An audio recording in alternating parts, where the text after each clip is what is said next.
brass bell above the door chimed one last time as my cousins strode out of Harrison's Antiquities and Curiosities, their laughter echoing off the cramped shelves of what was now my inheritance. I stood alone in the dimly lit shop, surrounded by what they called worthless junk, my Uncle Theodore's lifetime collection of antiques and artifacts. "Have fun with your pile of dust, Sophie," Jennifer's voice carried through the door.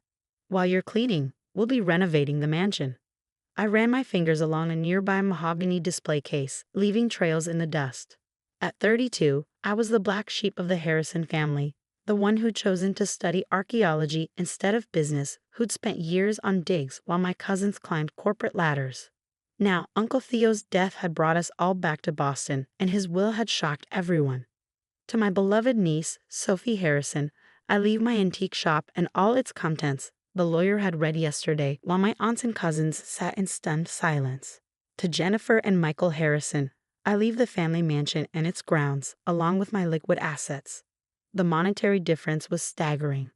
The mansion alone was worth millions, not counting Uncle Theo's substantial bank accounts. The shop? It had been struggling for years, barely breaking even. My cousins thought Uncle Theo was punishing me with this gift, but they didn't know Uncle Theo like I did. I remembered the summer afternoons I'd spent here as a child, listening to Uncle Theo's stories about each artifact. He taught me to see beyond the surface, to understand that value wasn't always measured in dollars and cents. "Every object has a story," he'd say, his eyes twinkling behind wire-rimmed glasses. "You just have to know how to read it." Now, standing in the fading afternoon light, I could almost hear his voice among the shadowed shelves.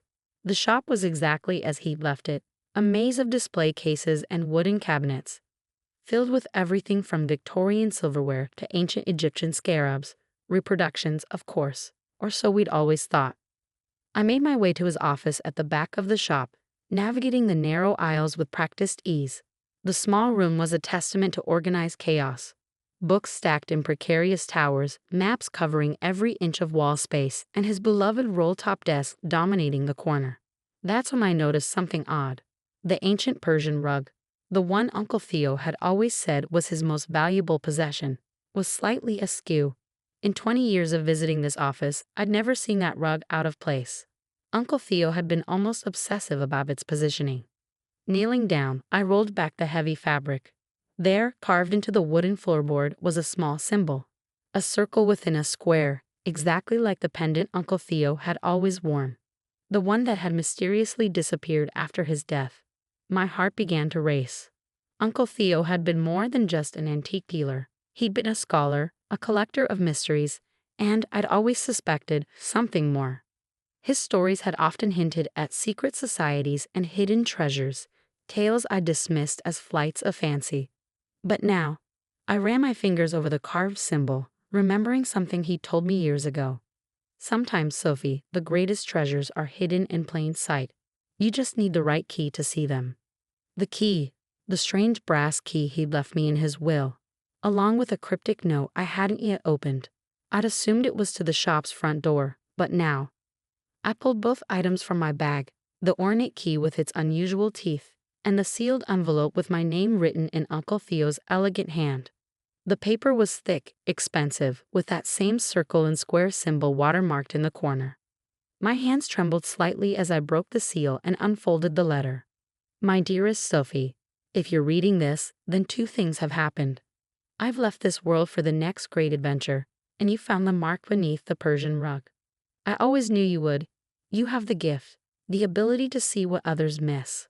What I'm about to tell you must remain secret. Your cousins, your aunts, the entire family, they cannot know. Not yet. The shop isn't just a shop, Sophie. It's a gateway, a repository of secrets that go back centuries.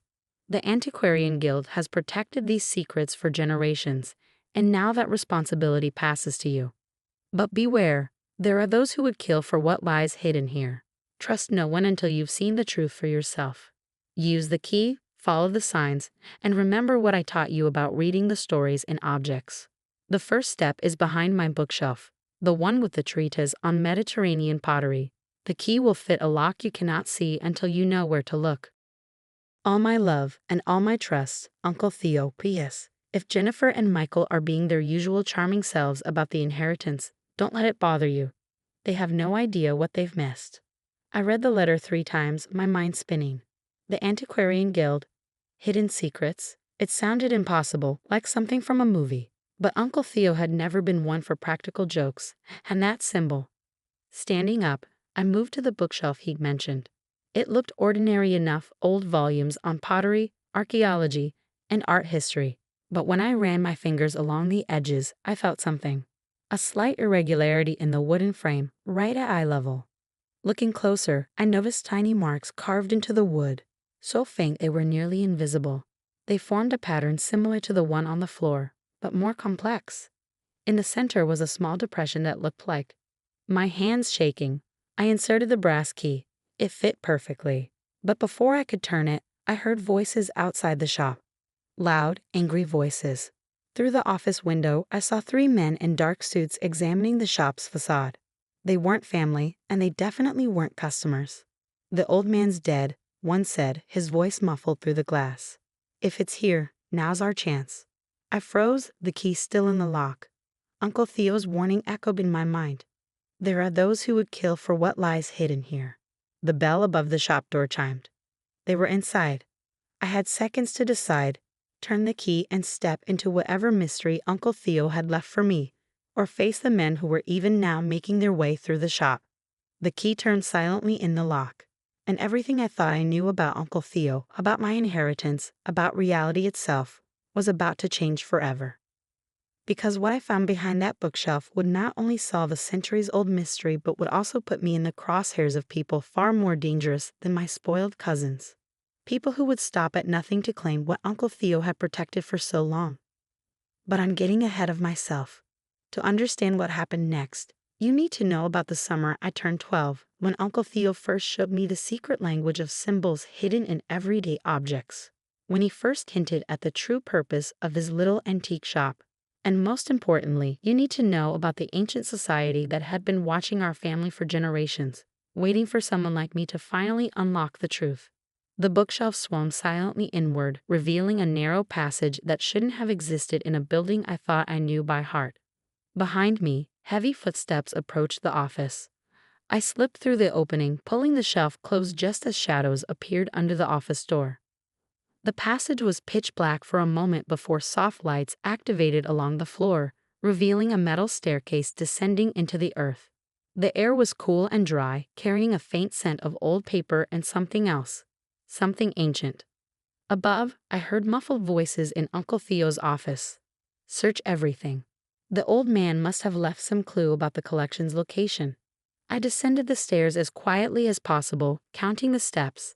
27. Uncle Theo's favorite number. At the bottom, I found myself in a room that defied belief. It was vast, far larger than the shop's foundation should have allowed. Climate-controlled glass cases lined the walls, filled with artifacts that made my archaeological training scream in disbelief. These weren't the reproductions we displayed upstairs. These were real. A perfectly preserved Greek amphora from the 5th century BCE. A complete set of samurai armor that predated the Kamakura period. Celtic torques that still gleamed with their original gold. And in the center of the room, a massive wooden table covered in maps, documents, and a state-of-the-art computer system that hummed quietly. "Oh, Uncle Theo," I whispered, "what were you really doing all these years?" On the table lay a leather-bound journal, recently used. I recognized Uncle Theo's handwriting. Final entry. They're getting closer. The Brotherhood thinks the collection is just artifacts, but they don't understand its true purpose. Sophie will figure it out. She has the gift, just like her grandmother did. The pattern in the Byzantine mosaic will lead her to. The entry ended abruptly. Next to the journal sat an old photograph I'd never seen before. Uncle Theo, decades younger, standing with a group of distinguished-looking people in front of an ancient temple.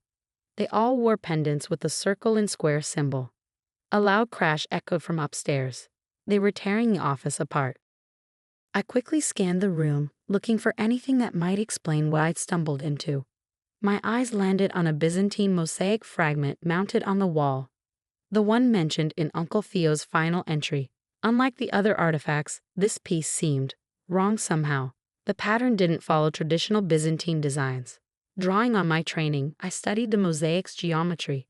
The The tiles formed repeating patterns that seemed random at first, but as I looked closer, I realized they were a code. Numbers and letters hidden in plain sight using an ancient cipher system I'd studied during my doctorate. When translated, they read, "The collection guards the gate. The gate guards the truth. In unity lies the key to both." Below the mosaic sat an ancient wooden chest, its surface carved with the same circle and square symbol. Unlike everything else in the room, this chest had gathered dust, as if Uncle Theo had wanted it to appear unremarkable. My hands trembled as I opened it. Inside lay hundreds of letters, documents, and photographs dating back centuries. Each bore the symbol of what I now realized must be the Antiquarian Guild. As I read through them, an incredible story emerged. The Guild wasn't just a society of collectors. They were guardians protecting artifacts that proved an alternative history of human civilization, evidence of advanced ancient knowledge that could revolutionize our understanding of the past, and possibly threaten the foundations of modern power structures. A sealed envelope addressed to me sat at the bottom of the chest. Inside was a USB drive and another note from Uncle Theo. "Sophie, if you're reading this, you found the true inheritance. The collection isn't just artifacts, it's proof. Proof that human civilization is far older and more advanced than we've been led to believe. Proof that certain technologies and knowledge have been rediscovered and lost multiple times throughout history. The Brotherhood of the New Dawn wants to use these artifacts to control this knowledge, to maintain their power over history itself. The Guild has fought them for centuries, preserving the truth until humanity is ready for it. Your cousins got the mansion because that's what they value, material wealth. But you, my dear, have inherited something far more precious, the truth and the responsibility to protect it. The USB drive contains everything you need: accounts, contacts, security protocols. The Guild will reach out once you've processed this information. Trust them, but verify everything. Remember what I taught you about questioning even the most basic assumptions. Your grandmother was one of our greatest members before she disappeared. Now you know why I spent so much time training you, preparing you for this moment. The gift runs in our blood, the ability to see patterns others miss, to read the stories hidden in ancient things. I'm sorry I couldn't tell you this in person. If you're reading this, it means the Brotherhood finally caught up with me. But they don't know about you. Use that advantage wisely. All my love, Uncle Theo. P.S. Check the inventory list carefully. Some of our most important pieces are disguised as worthless reproductions in the shop above. Right under their noses, just where they'd never think to look.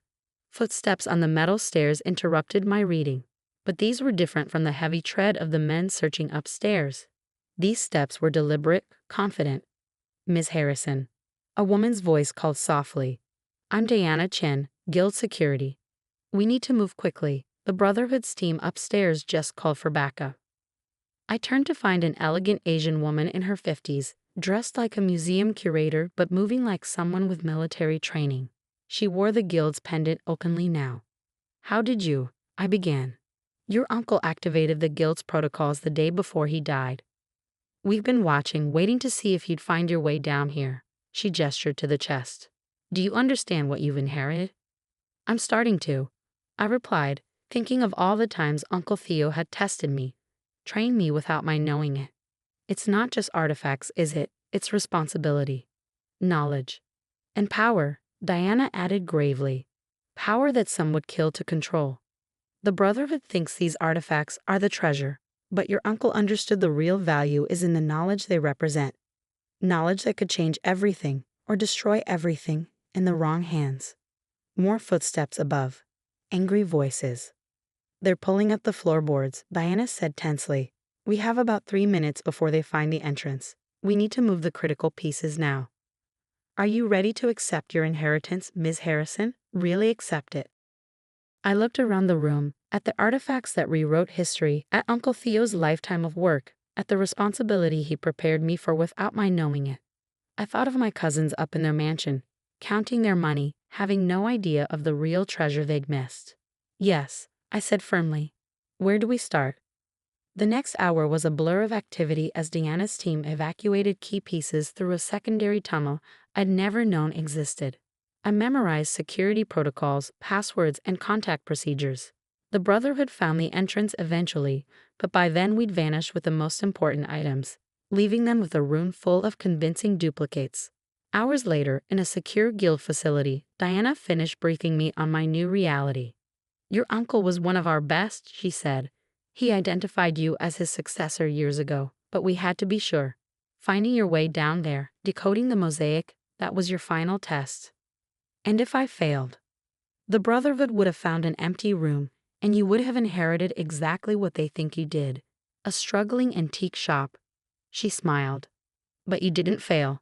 Welcome to the guild, Ms. Harrison. That was 6 months ago. The shop still stands, still selling reproductions to unsuspecting customers. My cousins still laugh about my worthless inheritance at family gatherings. Let them laugh. Because now I know the truth. About Uncle Theo, about our family's legacy, about history itself. Every day, I learn more from the collection, unlocking secrets hidden in plain sight. The Brotherhood is still searching, of course.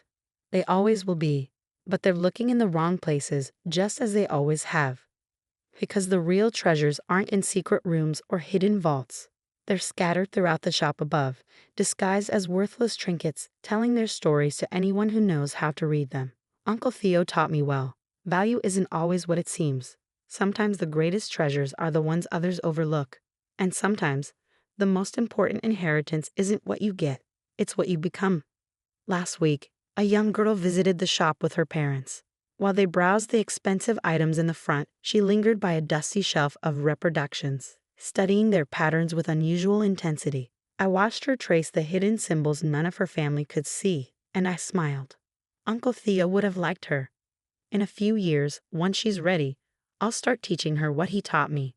Because that's the real purpose of the collection, not just to preserve knowledge, but to pass it